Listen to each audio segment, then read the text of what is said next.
YCP ప్రభుత్వంలో ఇసుకను ఆదాయ వనరుగా మార్చుకుని వేలాది కోట్లు దోచుకున్నారని అంబేద్కర్ కోనసీమ జిల్లా కొత్తపేట ఎమ్మెల్యే బండారు సత్యానందరావు తీవ్ర ఆరోపణలు చేశారు. కూటమి ప్రభుత్వం అధికారంలోకి వచ్చాక ప్రజలకు ఇసుకను ఉచితంగా అందిస్తున్నామన్నారు. దీంతో ప్రజలు హర్షాతిరేకాలు వ్యక్తం చేస్తున్నారని ఆయన పేర్కొన్నారు. ఇక రావులపాలెం టీడీపీ క్యాంపు కార్యాలయంలో మాజీ ఎమ్మెల్యే చిల్ల జగ్గిరెడ్డి తనపై చేసిన విమర్శలను ఖండించారు. చిల్ల జగ్గిరెడ్డి వంటి వైసీపీ నాయకులు ఆరోపణలు చేస్తుండటం గురువింద గింజ సామెతను గుర్తు చేస్తోందని ఎద్దేవా చేశారు. గతంలో గోదావరి నదిలో చెరువులను తలపించేలా చేసిన ఇసుక తవ్వకాలతో ఇద్దరు యువకులు ప్రాణాలు కోల్పోయారని గుర్తు చేశారు ఎమ్మెల్యే సత్యానందరావు. మందు తాగి మాట్లాడుతున్నారు, లేకపోతే మందు తాగి ఉండారని అసలు ఒక ముఖ్యమంత్రిని పట్టుకుని అసలు ఆయన సంస్కారానికి అసలు ఆయన వ్యవహార శైలికి అది నిదర్శనం.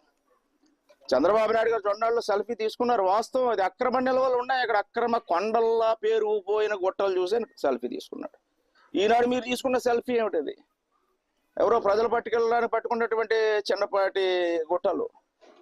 ఏదైనా ప్రజలకు అందుబాటులో తేవాలని ఈ యొక్క కూటమి ప్రభుత్వం ప్రయత్నం చేస్తూ ఉంది.